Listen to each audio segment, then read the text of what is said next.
Hello, my friends. My name is Dr. Yuda Hamovitz. I'm speaking from Israel, and the date is October 30th, 2023. I would like to share with you and tell you the Gaza Strip story, the ultimate truth, not the lies, not the fake news, and not the deceiving that is run through the social media. The ultimate truth, shortly. Just to understand what is the Gaza Strip. The Gaza Strip is a piece of land at the southern border of Israel that is 41 kilometers long and 10 kilometers wide. Two sides of Gaza is bordering with Israel. One side with the Mediterranean Sea and a short border of around 10 kilometers with Egypt.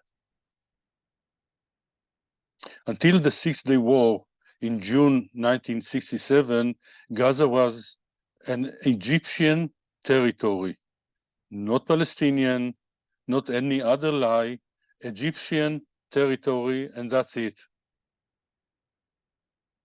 In June 1967, the armies of Egypt, Syria, and Jordan started a war against Israel.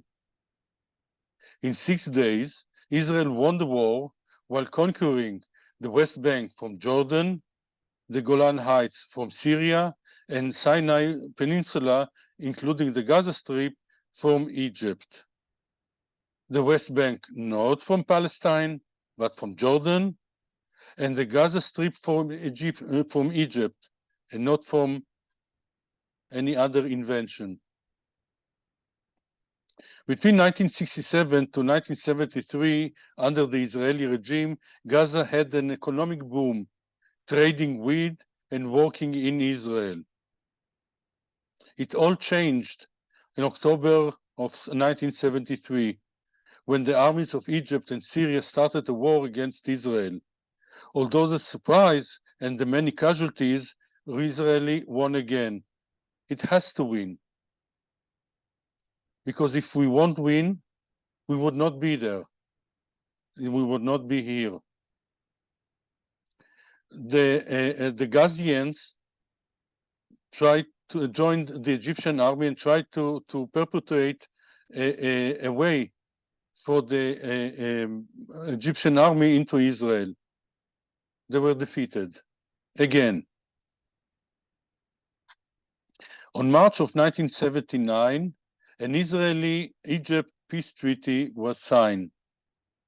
The Egypt President Anwar Sadat, together with the Prime Minister of Israel, Menachem Begin, facilitated by President Carter from the United States, signed a peace agreement that was supposed to bring peace to the region and peace to between the countries.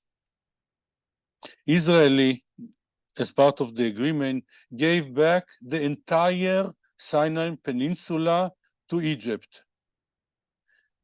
Egypt strongly refused to take back the Gaza Strip as well, declaring Gaza now is an Israeli territory, signed and written. Israeli territory, not Palestinian, not Gazian, Israeli territory. On October 1981, President Sadat of Egypt was assassinated by the Islamic Jihad terrorists.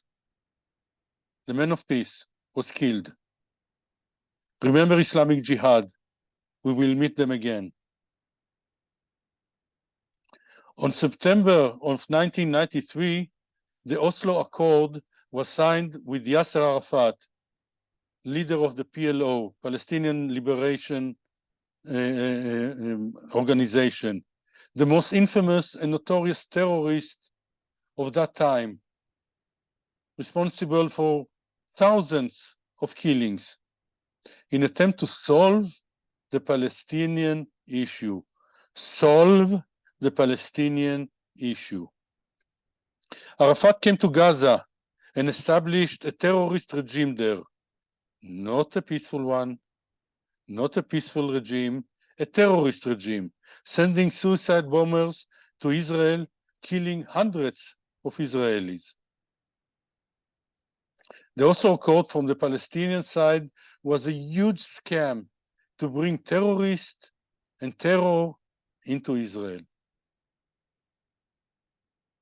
The Western world started to understand who are the Palestinians and their leaders, and what are their real intentions, not peace. They understood that the Oslo Accord was a failed attempt at peace, not by Israel, by the Palestinian and their leaders, elected leaders. Israel had to retaliate to those suicide bombers and to stop the massive shipment of weapons and terrorists brought into Gaza using the Gaza airport that was built with Western money, and destroyed it completely. Arafat left Gaza and went to Ramallah in the West Bank and established his terrorist regime there. Again, not a peaceful one, a terrorist regime.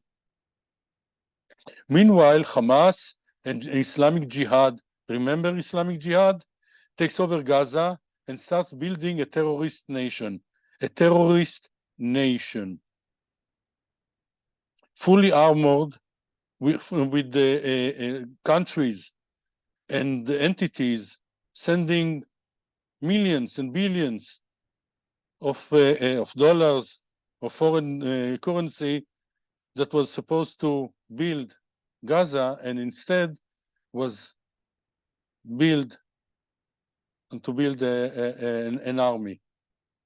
And they also recruited children soldiers against a crime against humanity, a war crime. But Gaza is not a state. You cannot bring it to the Supreme Court of Justice. So who cares? And they educate them to hate Jews, to hate Israel, to hate all what is Western, what is free, what is modern, to love death. On spring 2005, Israeli Prime Minister Sharon announced of the complete withdrawal of Israeli citizens and army from the whole Gaza Strip, including dismantling all its settlement there.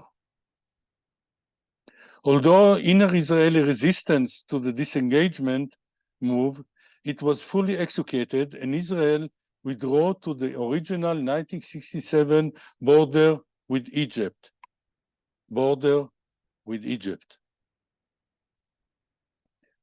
Since then, the Hamas strengthened its power and weapons, and with weapons and trainings provided by Iran, and launched numerous attacks toward Israeli civilians. Only civilians. Missiles are shot on civilian cities, villages, not on any other places. Some of them fell into Gaza Strip and killed their own people.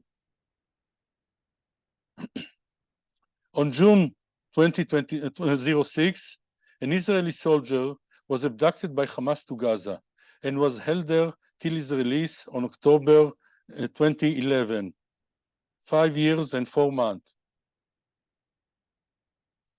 For his return, Israeli released 1,027 known murderous terrorists from its jails.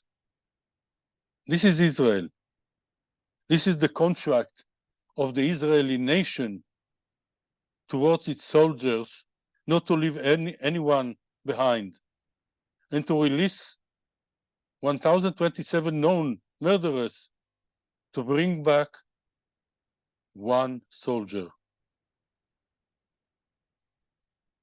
Among them was Yahya Sinwar, the perpetrator of many terrorist attacks and responsible for the killing of hundreds of Israelis. Rapidly he became the brutal leader of Hamas in Gaza Strip and the absolute ruler of the people there. Yahya Sinwar became the face of evil as the ultimate ruler of Gaza, killing everyone that shows resistance to him from his own people.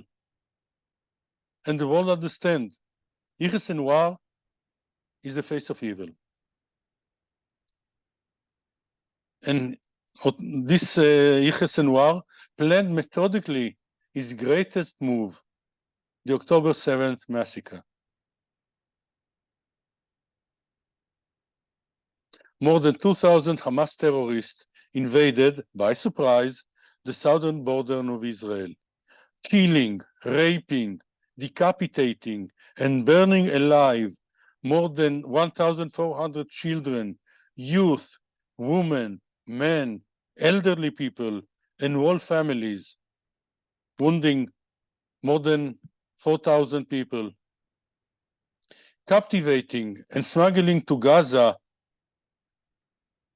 239 infants, children, women, men, and elderly people. Yahya Sinwar's greatest victory, and for him is a victory, is also his biggest failure, starting the countdown of his existence. And Israel cannot stay beside. Israel is giving hell to Gaza. Israel is giving hell to Hamas. Israel literally demolishes Gaza and hunts down, one by one, Hamas leaders in attempt to bring peace to its southern border, which the population in the southern border of Israel, as human beings, fully deserve. The world understands that Hamas is ISIS, not freedom fighters, not releases of land, not humanistic, terrorist, infamous terrorist, brutal, murderous terrorist. Hamas is ISIS, and the world understands. And the world understands that it doesn't stop there. They are everywhere, in your courtyards, in your cities, in your streets. 100,000 Palestinians demonstrating in London, calling for the elimination of Israel and rape Jewish women. We can understand as if stop the attacks on Gaza, let's say, but elimination of Israel and the rape of Jewish women, this is not acceptable. Not in London, not in New York, not in Paris, not in Rome, not in Dubai, not in every city in the world. And the world understand it. Imagine they win. And Israel doesn't exist no more. And they can come to the cities and villages of Israel. Will they build a modern Israel with high tech, with universities, with modern factories, with modern life? Or it will be another Gaza, another Syria, another Iraq, another Sudan, another Congo, another Somalia, Eritrea, or whatever country that you can think about. This is what will happen if Israel would not be here. And there is the issue of releasing the hostages. The world understands that those hostages are a symbol for the clash of civilizations between what is human and what is terrorists. And those hostages from 15 citizenships, holding 15 citizenships, are a symbol. If they want to release, we, as the world, as the enlightened civilization, lost. So the message to all Hamas leaders: surrender or die. And we know you won't surrender because you are in Qatar or in Turkey or whatever place that gives you shelter. Your people are being killed. Your cities are being demolished, and you don't care. So you won't surrender. So you will die, one by one. Thank you for listening. Share with friends. Reveal the truth. Yours faithfully, Dr. Yehuda Hamovitz.